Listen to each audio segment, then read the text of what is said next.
इते मां खे ॿुधायूं त तंगवाणी में बदअमनी ख़िलाफ़ शहरी एक्शन कमेटी जी सॾ ते रैली कढी वई आहे। ज़िले अंदरि अमन अमान जी सूरतहाल बिगड़ियल आहे। मुज़ाहिरीन जो चवणु आहे त पुलिस जे गॾियल ऑपरेशन नाले हुक्मरान करोड़े रुपया हड़प करे विया आहिनि।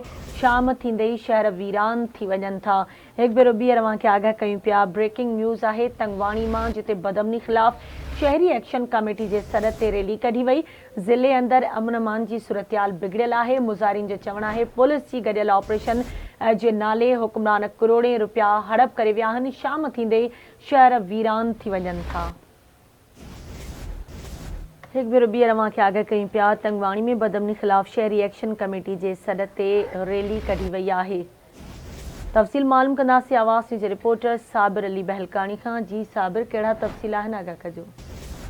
जी बिल्कुल, ज़िला कशमीर ख़ासि करे तालुका तंगवाणी में जेको आहे सो वधंदड़ बदअमनी ख़िलाफ़ जेको आहे सो अॼु ॿिए ॾींहं बि शहरी एक्शन कमेटी जे सॾ ते जेके आहे मुख़्तलिफ़ पार्टियुनि जे कारकुननि ऐं शहरनि जेका आहे शिरकत करे जेको आहे सो शहर जेको आहे सो मुकमिल बंदि करे शिरकत कई।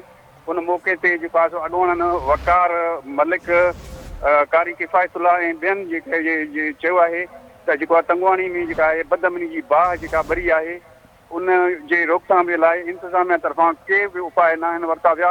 हिननि चयो त रोज़ फुर धाड़ा अगवा ऐं जेको आहे सो धाड़ेलनि हथां जेके आहिनि से नंढा ॿार जेके अगवा थी रहिया आहिनि उन्हनि ख़िलाफ़ जेको आहे सो हिननि रैली कढी आहे। हिननि जो चवणु आहे त बदअमनी जेसि ताईं ख़तमु न थींदी तेसि ताईं असां जेको आहे सो हड़तालनि ऐं एहतिजाजनि जो जेको सिलसिलो आहे उहो जारी रखंदासीं। जी ठीकु आहे, मुंहिंजी महिरबानी साबिर अपडेट करण जे लाइ।